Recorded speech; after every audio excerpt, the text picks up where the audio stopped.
Yeah, I was inspired by Anne-Marie and Tim, who made a testimony of their lives when they had some anniversary. But then Anne-Marie told me there was anniversary since I joined the church, not when I had a 70-year birthday. So I was thinking about this. Should I do my big testimony when I'm having anniversary, which will be in 3 years' time, or should I do some reflection about... So it'll be a little bit of both. I will not do personal testimony. I will just think a little bit about the number 70 and what it means to be in this stage in your life. And I know if you're younger, maybe you feel like, oh, but I've been there too. But let's say, anyway, I want to share anyway my sense of inspiration of being 70 actually. And I would actually read from the Bible, Jacob's dream at Bethel, the Bible verse in Genesis. Jacob left Beersheba and set out for Haran. When he reached a certain place, he stopped for the night because the sun had set. Taking one of the stones there, he put it under his head and lay down to sleep. He had a dream in which he saw stairways resting on the earth, with the top reaching to heaven, and the angels of God were ascending and descending on it. There above stood the Lord and said, "I'm the Lord, the God of your father Abraham and God of Isaac. I'll give you and your descendants the land on which you are lying. Your descendants will be like the dust of the earth, and you will spread out to the west and to the east, to the north and the south. All people on earth will be blessed through your and your offspring. I am with you, and I will watch over you wherever you go, and I will bring you back to this land. I will not leave you until you have done what I have promised you." When Jacob awoke from that sleep, he thought, "Surely the Lord is in this place, and I have not been aware of it." He was afraid and said, "How awesome is this place! There is none other than the house of God, that is the gates to heaven." So this is a classic metaphor in Christianity, metaphor in Judaism also, and it can be interpreted in many different ways. I will just start off reflecting a little bit about the number 7 and 70. So I looked up a little bit what other wise people say about number 70. Number is a number linked of completeness, transition, wisdom, and deep structure, a stage of wisdom, a completion of the early phases, a time when people evaluate purpose and legacy.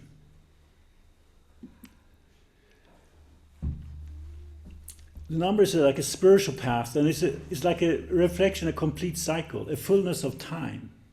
A generation is also marked by 70, a transition into maturity or wisdom. It's nice to think that way when you become 70. You become a little bit wiser.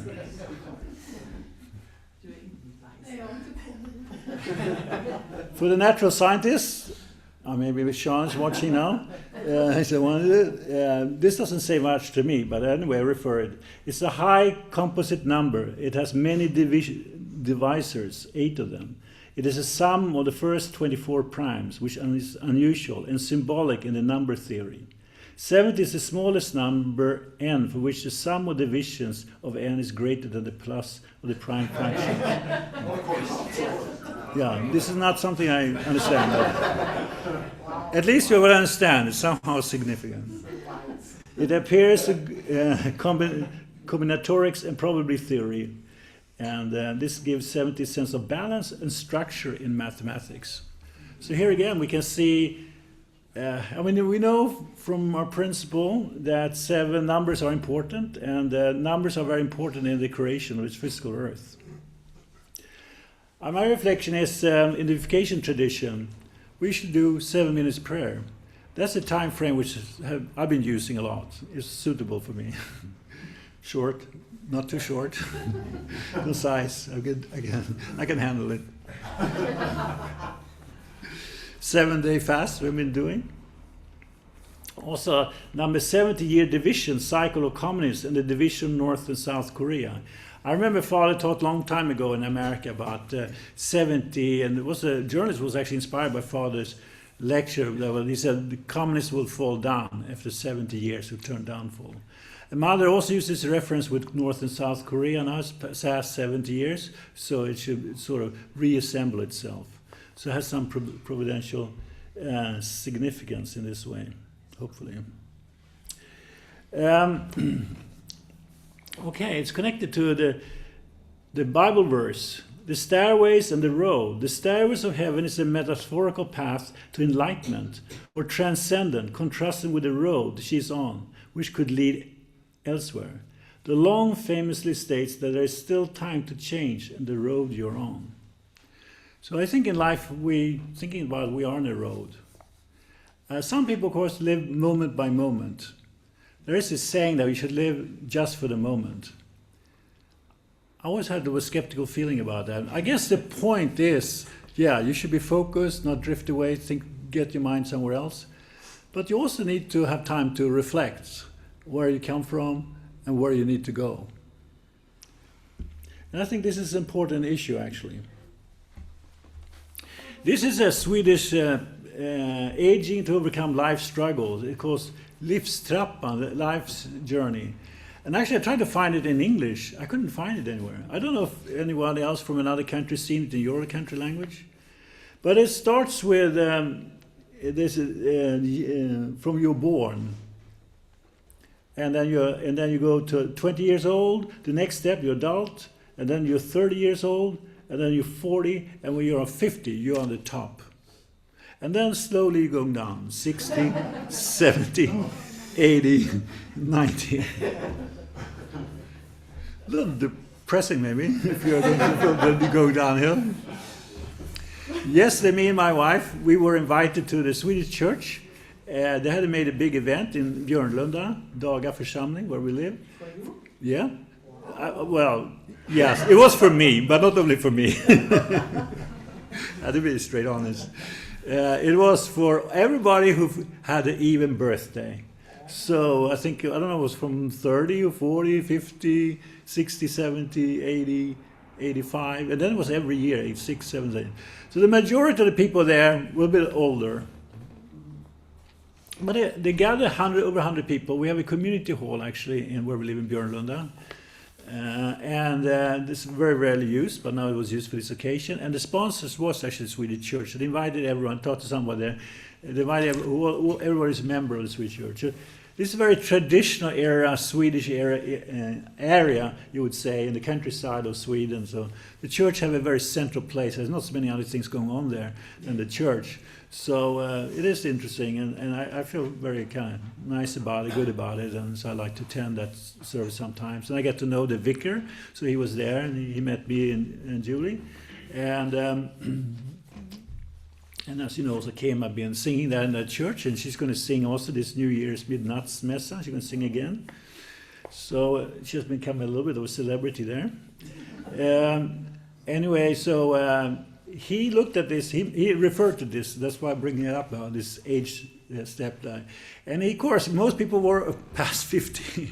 So he wanted to make a point out of it. He said, maybe we should reverse this age trap. Maybe in reality it's the opposite. It's like a V shape. So you start on the top as a child, and then gradually go out in life, and you go through different struggles, and the later you go, with more responsibilities, and life feels very burdened. And then gradually when you pass that and get in slowly into the age you maybe fulfilled everything, your responsibilities, then life gets a little bit easier, and then you get in retirement, it gets even more easier, and you get older and go. So you're coming back to the original position. So you made a V. I didn't make a picture of this, but I hope you understand. And I think everyone felt very good about this V sign there. A kind of hopeful sign.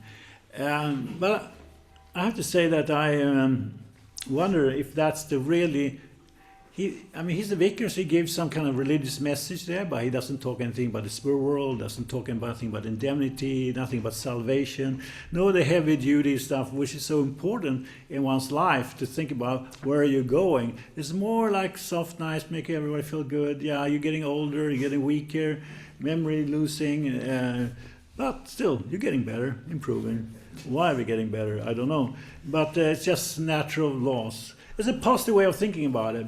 Another way of looking at its V-shape is actually that in life we start off very hopefully. I have seen this in my life of church, in my life of faith. Many kind of join in, they get very inspired. I found the truth. I'm so inspired. And they go out, they want to change the world. And they really have so confidence in everything. Then there's some struggles. And a little bit more struggles. And then they get a little resentful. And then they go down and down and down. And they get influenced by other people. And they go down all the way down. And then maybe something, in the best case, happened. They feel like, they want to change their lives. So we hear this testimony, right, sometimes.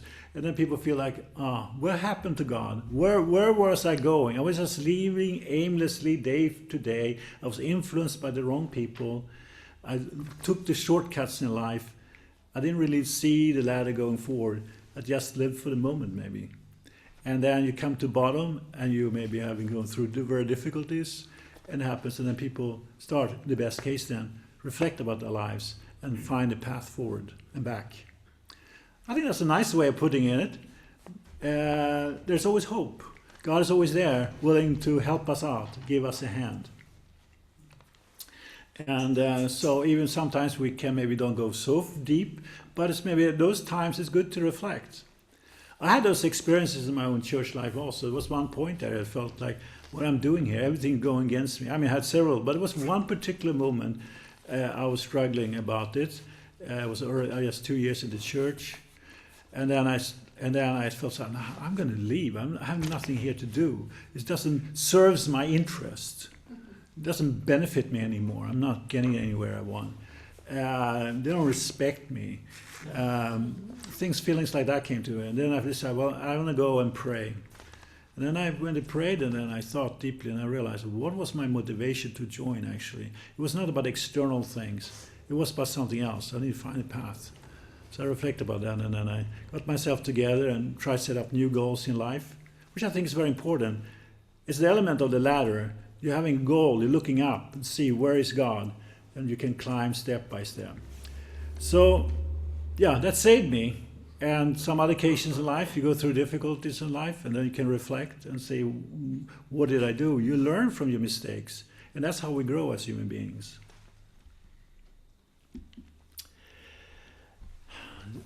'70 is also interesting for me personally. I'm born in 1955. So I experienced the year 1970. I remember that day. I was not yet 15. I was going to turn 15 that year. But I was 14 then, and we went to New Year's party with my family, and so I remember my mother, who, some people don't care about celebrating New Year's Eve, they feel it's like, what's the big deal? But I grew up in a family where it was a really big deal, and so, and now there was like a new decade, so it was even more a big deal. It's like, so my mother said, it's a new decade, I feel so excited, there's a new thing's gonna happen. I think about that because she was actually quite right. Many things happened in 1970. Of course, things happen all the time, but there were some things of providential and for me personally quite big things coming. We're looking here, I want to read here the vision, what we can learn from Jacob's vision. Jacob, fleeing from his brother Esau, fell asleep and had a prophetic dream in which he sees a ladder stretching from earth to heaven. The angels are seen moving up and down the ladder, symbolizing the constant communication and interaction between the divine and human realms. God's promise, God stands at the top of the ladder and makes a covenant with Jacob, promising to be with him, protect him, and multiply his descendants to form a great nation. Significance: the dream established Jacob as a patriarch of the Israelites and affirmed God's promise, which were to be passed down through his lineage. So this, I know some people look at this in a political sense, and referring to nation Israel. But I would say that this is, like all spiritual profound message from the Bible, we should look at it as a spiritual thing. It's for all people. God chooses people to communicate with them, but really the essence message is not just for that person. It's to teach all of us something valuable and to move higher, to look at this ladder. And to look at the ladder maybe ideally as a straightforward ladder, not like an upside down V or a V, but ideally, even though sometimes we go through the struggles, we move up, but that's what each ladder means. And I realized when I look at my life, God has been there planting a little step for me, because you cannot take three. When you climb a ladder, you need to think about a few things. The earth has to be stable. The ladder has to be stable. It can't be not too windy, because you don't want to climb and you fall down. So it has to be certain conditions for it to be stepped. And you usually take one step at a time. You cannot jump and take 3 steps or 4 steps. You take one step at a time, and that's how we move upwards. And then sometimes we feel maybe it goes slow, but it's the steps we take and were given to us that helps us to move one step at a time. So, that's the point with the ladder. So, something personally happened to me in life. Music had a big influence on me. In 1970, it's quite moving actually. Led Zeppelin, Robert Plant wrote a song, and it's called Stairways to Heaven.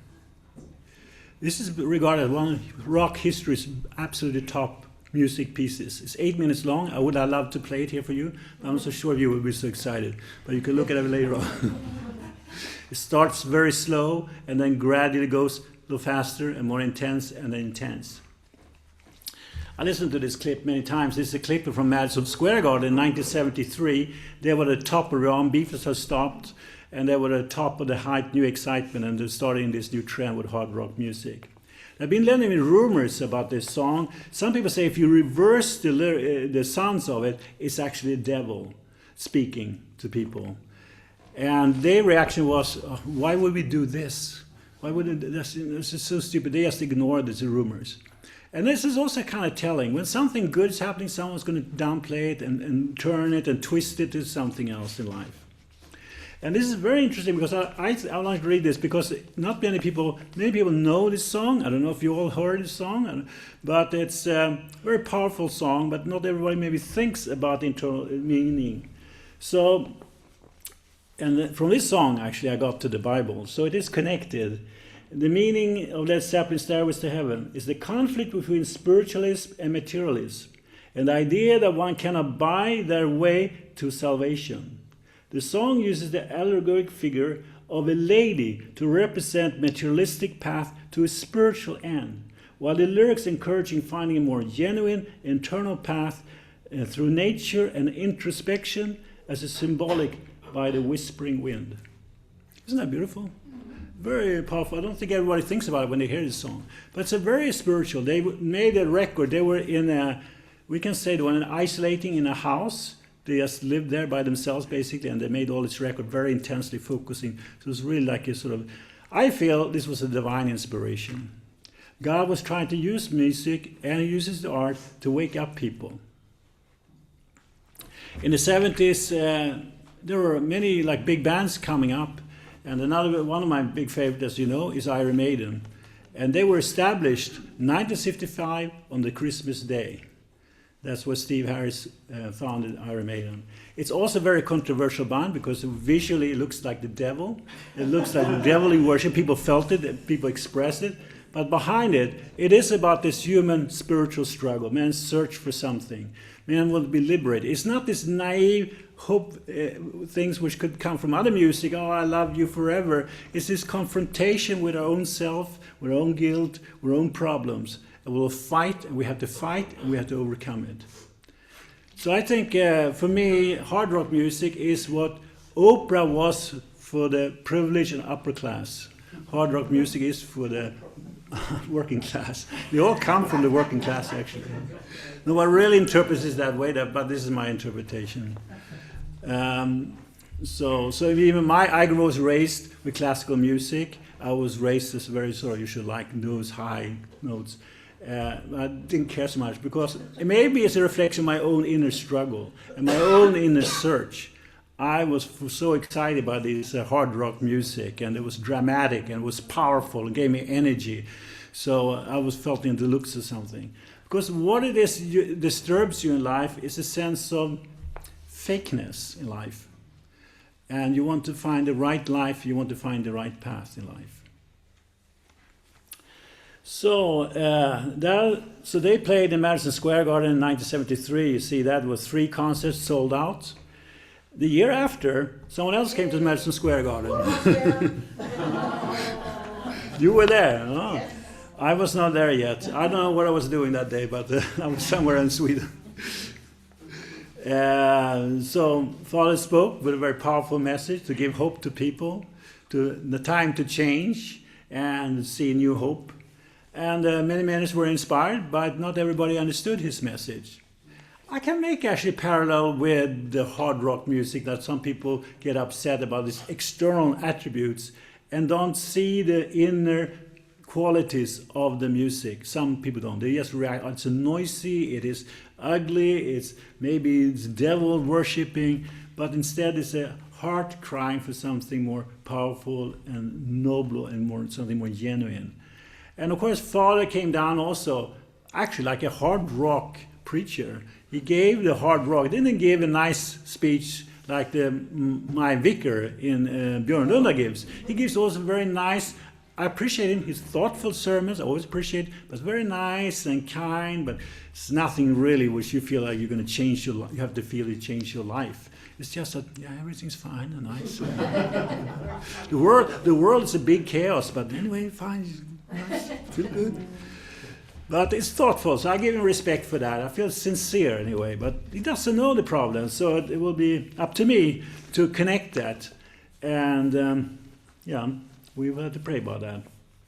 But anyway, Father came with a very brutal, strong message, and half of the people left. Half the people left. Half of the people. They were so shocked, yeah, but okay, I didn't know that actually. The history records didn't document that. But I can understand. Well, I mean, it was not easy. Father speak Korean. You have a translator. These things, people maybe didn't know even what they were doing there. Sometimes just came because. So, what have I learned through my 7 years of life? So in the beginning, it is like that. You take a first step and you take another step. And maybe without realizing, God has been there pulling me one step at a time and encouraged me, I'm here, here's the light. And you take another step and you're not really sure where you're going. But it's important to evaluate, of course, and to think, is this leading the right way? But it's also about, I think, realizing that we all have a choice in life. There is this naivistic view I feel people have about religion, is that God will come down and solve everything for you and do everything for you. And if he doesn't, that's God's fault. And I think that sometimes I have had maybe my own feeling also this, but true parents projecting what God is a miracle, can do everything. Okay, they're the Messiah, they can do everything. Why don't they do this or do that? Well, why is these things happening? Why is these struggles going on? But recently I've been thinking about this occasionally before also, but recently with True Mother's difficulties, I really felt strongly now that it is my responsibility. True parents' responsibility is their loyalty to God, to stand right underneath God and do what God asked them to do. It's actually not just to change the world, because we cannot change the world without the true parents. Their commitment is to stand right in front of it. But it's our responsibility to testify to that and connect with them with that, and then help other people to connect with that. And I feel that is an intricate, maybe challenging pathway, but we have to find more creative ways of doing that. That's what I feel strongly. So another things I learned about really this choices in life is about understanding human nature and one's own ability. I cannot do everything in my life, but there's certain things I can do, and I should try to do them well. I should try to understand what is life and what is human about. We are so polluted, I would say, indoctrinated by a materialistic worldview. And I think this is important to understand. And I feel that sometimes many young people are struggling because they don't really know. They see the world, it seems glorious. We see the advertising, we see the promises they have. It looks so beautiful. But really, where does it lead you? That's the question. Where will you get with this? And then it has become more often this with the ladder I showed before, right? They're aiming for material wealth, aiming for status, aiming for power, and they get all that and they feel really good, they feel top in the world. And then suddenly they get out of power, and then they get retired and they feel they're losing their status, their ability, and they start reflecting, oh, what did I do with my life of real substance values? And they become sometimes very lonely and very sort of unhealthy because they lived an unhealthy life. So it goes really literally downhill. So making the right choices is about understanding human nature and appreciating our spiritual nature and using that more and nurturing that aspect in ourselves and our lives. I mean, it's like people are very concerned about health, of physical health, what they eat and how to live. It's the same with our spiritual side. Our culture is ultimately about it. People understand nature of culture, but they don't really always identify the spiritual nature of it, even though many do. Unite with the right guide in life. I mean, it's like we need to have right guides. We have true parents, but we have other guides also. And our guides are influencing us. And so if you find the right path, the right example. But at the same time, it's very important, I think I've learned that, realize I cannot compare myself with others. I need to live my own life. And each pathway is different. Maybe someone else looks very simpler or this seems better. You never know what other people go through and what they have to carry. We each one have our own pathway. I think another point is mutual benefit. It's really like we give our lives for God, but God is really ready there to give something to us back. And I want something back, yeah, I have to give also. Well, it's a little bit like what Peter talked here about tithing and giving ourselves for the community. And then we get something back. I think that sometimes I feel through my life, my spiritual life, I really feel that some members were so devoted, so passionate about doing God's will, they never really saw the way that they need to also benefit something from it. It was a complete sacrifice. And they felt the reward would come far in the future. I think in one sense that's very beautiful, but in one sense also makes it quite difficult. Because we need something in life. The rewards in life are sort of a testimony also. So you also think about this, that things you do, you sacrifice, you just don't do it. Because that's why also the negativity about the church and the movement, or you just need to sacrifice, someone taking advantage of you. And nobody likes to be taken advantage of. But actually, in society, people are taking advantage all the time. Just finding sneaky ways to manipulate people. So if you look at it, we need to think about, yeah, I'm here for the public, I need the public, but I benefit also. For whatever I do, I can contribute. So we share the fruits of what we see. And God in heaven needs you as much as you need them. So yeah, in life, God, heaven needs you. You need God to find your way, find the light, but also God needs you. So whatever you do is very valuable. So yeah, so I want to say this also about my experience in life that, yeah, I'm 70 years old now, and I can just feel more like appreciation of life. I appreciate to my wife, to my family. I can really feel, you know, we struggle together, we do things, but they're there for you. And it's very wonderful to see my kids growing up and following that way and sharing those ideals. We can still communicate with each other. There's so many parents who have no contact with their children. There's so much struggle. And yeah, there are struggles sometimes in life, but we need to learn and overcome them. That's part of the value. But also I want to say I'm very grateful for the community here. It's very inspiring to see all of you here. Without you, I cannot be it on my own. It's just me and my wife. I never really felt we could do it on our own. raising our children on our own. I always realize my kids need good friends, and it's so nice to see that they have good friends in this community, and that there are young people here now cherishing these memories and want to bring it forward. So that way, I realized that, life didn't go so dramatic in one sense, but then I think about life, it is very dramatic, constantly we're living in through ages. True parents, unfortunately, has not been recognized enough. I think that's why Mother is struggling where she is, and it's a little bit on us, but we can make it up, and we have to make it up. We have to still keep believing that we can change people's mindset, and we should realize that it is on us, and the benefit of it will be on us also, and God can really use us for the future. So with those words, I want to conclude in prayer.